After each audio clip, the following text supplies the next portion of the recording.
지금 시작하는 인문학. 우리 시대를 읽기 위한 최소한의 인문 배경 지식. 주현성 지음. 낭독 구자형. 실용성과 사실성이 돋보이는 로마 미술. 그리스가 전성기를 구가하며 유럽을 주름잡던 당시 변방의 한 구석에서 에트루리아인의 지배를 받던 로마. 그러나 그들은 마침내 에트루리아인의 지배를 벗어나 그리스마저 무릎 꿇게 하면서 유럽 전역을 지배하는 대제국이 됐다. 로마인들은 에트루리아인에게서 뛰어난 건축법을 익혔으며 그리스인에게서는 글자를 기록한 것과 무수히 많은 문화를 배웠다. 사실 로마가 도약하는 시기에 그리스는 하나의 세계였으며 그리스 문화는 동경으로 가득 찬 하나의 표준이었다. 바로 그 세계가 로마의 발밑에 들어온 것이다. 로마인들은 그리스에게서 직접 학문과 예술을 익혀왔고 너나 할 것 없이 그리스인들의 예술품을 복제하거나 수집했다. 그들의 조각상을 보아도 초기에는 대부분 모사품이거나 그리스의 모든 기술을 그대로 따라하기에 바빴다. 하지만 시간이 흐르면서 실용적인 그들의 성격과 제국의 정치적 필요성이 어우러지면서 실제 인물에 대한 인물상들이 늘어났다. 그들은 자신들의 승리를 자축하고 세계를 정복한 로마인들의 용맹을 과시해 지배 효과를 높이고자 했다.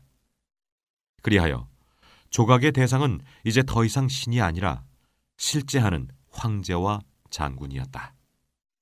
그러면서 그리스 미술이 보여준 인간의 숭고한 정신이나 이상미보다는 실제 인물을 그대로 재현해내려는 사실 묘사가 더 두드러졌다.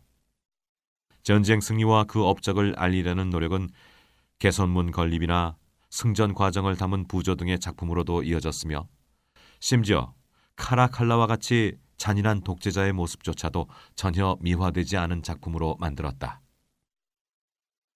반면 로마의 회화는 조각에 비해 발달하지 않았으며 오늘날 남아있는 것도 거의 없다. 우리는 기껏해야 그 모습을 당시 로마가 통치하던 이집트 땅에서 나온 유물이나 1세기 화산 폭발로 매몰돼 버린 폼페이의 유물들 속에서 유추해 볼 수 있을 뿐이다. 이집트 파이움 지역에서 발견한 미라에 쓰이는 초상 그림이나 폼페이의 건물 내부에 벽화처럼 그려진 회화들을 통해 당시의 그림이 이전 회화에 비해 훨씬 깊이감이 생겼으며 때때로 그 입체감을 위해 단축법이 쓰이거나 미약하게나마 원금법적 기술이 존재했음을 읽을 수 있다. 로마 미술의 정수는 무엇보다 건축과 토목에 있다.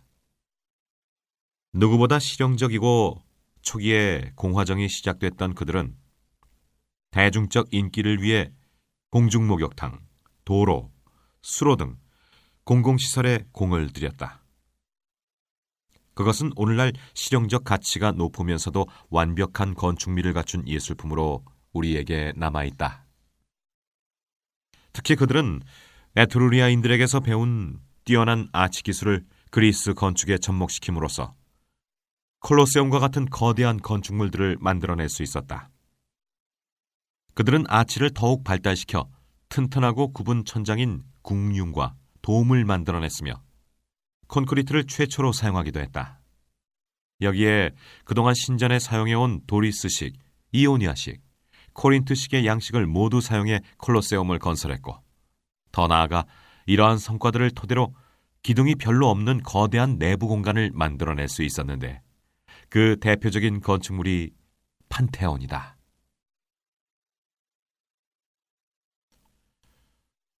오직 신을 위한 경배. 중세미술.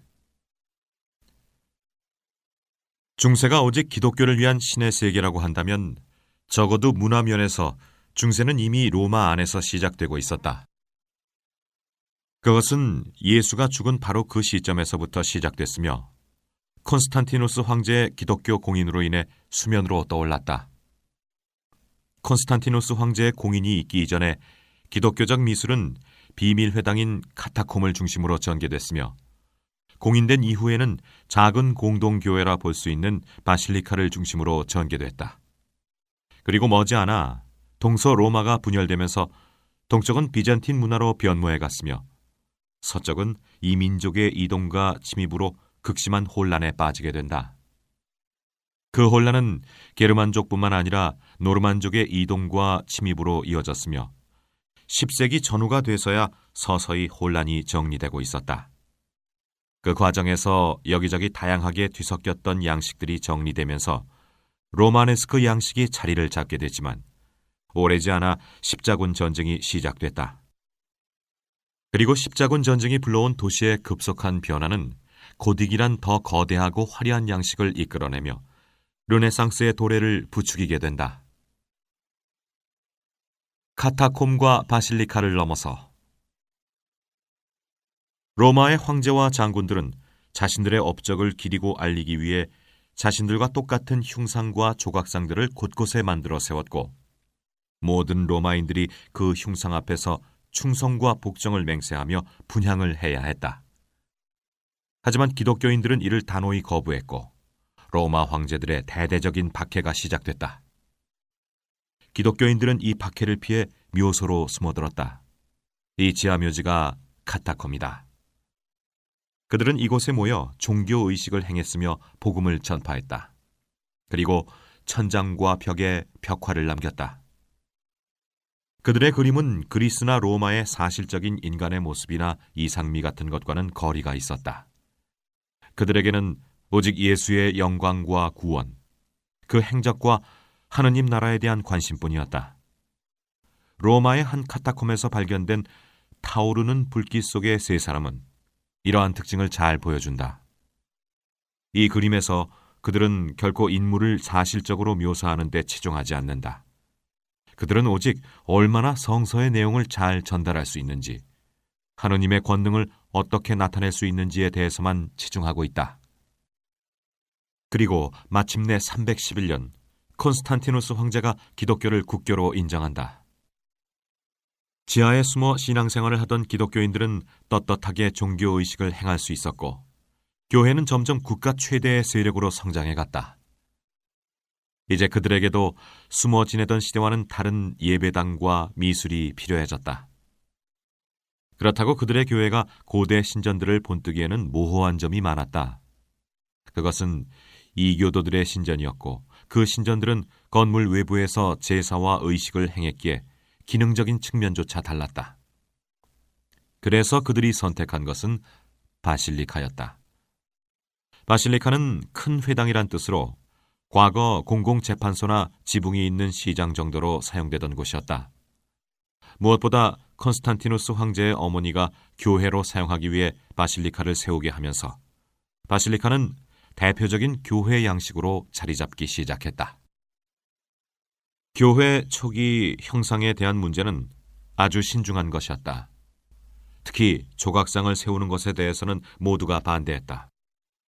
어떤 인물의 조각상을 세운다는 것은 성경이 금하고 있는 우상으로 여겨질 수 있었으며 자신들을 박해한 이교도들의 신상과도 너무 닮아 있기 때문이었다. 하지만 회화에 대한 입장은 그 의견이 분분했다. 그림 역시 우상 숭배처럼 느껴지기에 반대하는 사람이 있었는가 하면 글을 못 읽는 사람들에게 교육적인 측면에서 필요하다고 옹호하는 사람들도 있었다. 특히 그레고리오스 1세가 어린이들이 그림책을 보듯 그림이 사람들을 교화시키는 데 도움이 된다고 적극 옹호하고 나섰고 로마의 서쪽 사람들은 열심히 그의 의견을 따랐다. 우리는 여기서 그 그림책으로서의 그림에 대해 명확히 알고 지나가야 한다. 그 그림은 과거 로마 시대처럼 사물을 유사하게 드러내거나 그리스 시대처럼 인간의 아름다움을 찬양하는 그림이 아니다. 그 그림의 목적은 이야기의 전달이며 하느님의 권능을 전달하는 것이었기에 될 수 있는 한 명료하고 단순해야 했다.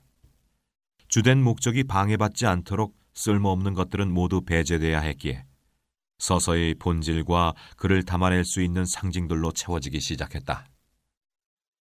우리가 중세 미술에서 접하는 인물들이 단순하고 사실적이지 않은 이유가 여기에 있다. 사실 콘스탄티누스 황제가 기독교를 승인한 것은 역사가 말하듯이 그가 영적 경험을 통해 십자가를 보아서라기보다 무너져가는 그의 제국을 다시 회복시키고자 하는 필요성에 의해서라고 봐야 한다. 기독교 공인 후 얼마 지나지 않아 콘스탄티노플로 수도를 옮긴 것도 그 방편의 하나였다. 하지만 그의 노력도 끊임없이 밀려오는 이민족들의 기세 앞에서는 부질없는 것이 되고 말았다. 마침내 로마는 분열되고 로마의 서쪽은 이민족들의 각축장이 되어버렸다. 이 시기를 우리는 암흑시대라고 부른다. 그러나 이 암흑기에도 이민족들을 상대로 기독교가 퍼져나갔으며 새로운 이민족 왕도 공포에 질린 로마인도 모두 교황의 그늘 아래서 안정을 꾀하고자 했다. 당시의 미술은 이민족과 토착민이 뒤엉키며 다양한 양식을 보여주고 있다. 이민족 고유의 정교한 금속 세공이나 탁월한 목공에도 목격할 수 있었으며 용머리 모양의 바이킹 뱃머리 장식이나 린디스판 복음서와 같이 현란한 기하학 문장이 목격되기도 했다. 그 와중에 카롤루스 대제나 오토 1세 같이 제국의 황제로 추대됐던 왕들은 스스로 로마의 후예임을 내세우며 그리스 로마 시대의 양식들을 되살려내기도 했다. 이 시기에 다양한 양식들 중에서 눈에 띄는 것은 랭스에서 제작된 것으로 추정되는 복음서의 필사본 중 한 페이지에 나오는 성 마테오 그림이다. 랭스의 필사본에 나오는 성 마테오의 모습은 당시에도 아주 보기 드문 마치 오늘날의 표현주의를 방불케 하는 화풍을 보여주고 있기 때문이다. 금과 모자이크로 빛나는 비잔틴 미술. 콘스탄티누스 황제의 콘스탄티노플 천도는 로마를 분열시키는 계기를 제공했지만 적어도 이민족들의 계속된 침입으로부터 동로마만큼은 굳건히 지켜내는 역할을 했다. 그렇게 이민족의 침입으로부터 보호된 동로마는 그리스 로마의 명맥 위에 기독교 색채를 가미하며 비잔틴 미술이란 화려하고 장중한 미술 세계를 열어보였다. 동서 로마 기독교 세계가 첨예하게 갈라서게 된 계기는 바로 성상 숭배 문제였다. 이교도들과의 융합과 포교가 가장 중요했던 서로마는 가시화된 성상이 필요했던 반면 로마 교회의 전통을 유지하면서도 황제권이 더 우월했던 동로마는 독자적으로 성장하기 시작하는 로마 교황권의 견제를 위해서라도 성상을 저지해야 할 입장이었다. 오늘날 비잔틴 미술을 대표하는 것 중 하나가 성상화인데 이 성상화 또한 성상 숭배 문제를 촉발하는 데 한몫했다. 성상화란 작은 나무판에 성자나 성가정을 그린 것인데 당시 이런 성상화에서 향기가 나고 눈물이 흘렀다는 식의 얘기가 퍼지기 시작했다. 이에 성상화를 부적처럼 지니고 다니는 미신적 풍조가 들끓었고 이를 참다 못한 동로마 황제가 발벗고 나서 성상 파괴 운동을 벌인 것이다. 성상 파괴 운동은 서로마 교황과 동로마 교황의 쌍방 파문이란 웃지 못할 사태를 불러왔고 동서교회는 결국 갈라지고 말았다. 동로마에서는 이후 100년 동안 성상 숭배 금지령이 지켜졌다. 하지만 동로마라고 종교적 믿음에 있어 성상이 필요치 않은 것은 아니었다. 결국 성상에 대한 욕구는 성상에 대한 새로운 논리를 만들어냈다. 이는 하느님께서 자비심으로 예수라는 인간으로 자신을 드러내 보이셨다면 어째서 그와 똑같이 눈으로 볼 수 있는 형상 속에 자신을 나타내 보이기를 꺼리겠는가? 그러므로 우리는 이교도처럼 형상을 숭배하는 것이 아니라 형상을 통해 하느님과 성인들을 숭배하는 것이다 라는 논리였고 이를 통해 성상은 유익할 뿐 아니라 신성한 것으로 여겨지기 시작했다. 마침내 100년의 족쇄가 풀렸다. 이제 말도 많고 탈도 많았던 성상화는 더 이상 미신이 아니라 성인이 그 모습을 드러낸 현시가 됐다. 그리고 그것이 성인의 현시인 만큼 종교적인 것이었고 단순히 성인의 모습을 모방하는 것이 아니었다. 그런 까닭으로 성상화에는 나름대로의 전통적 유형이 부여됐으며 그 몇 가지 유형 안에서 성상화가 묘사돼야 했다. 바로 이것이 오늘날 우리가 이콘이라 부르는 예배용 형상으로 이 이콘은 이후 러시아에서 크게 유행하게 된다.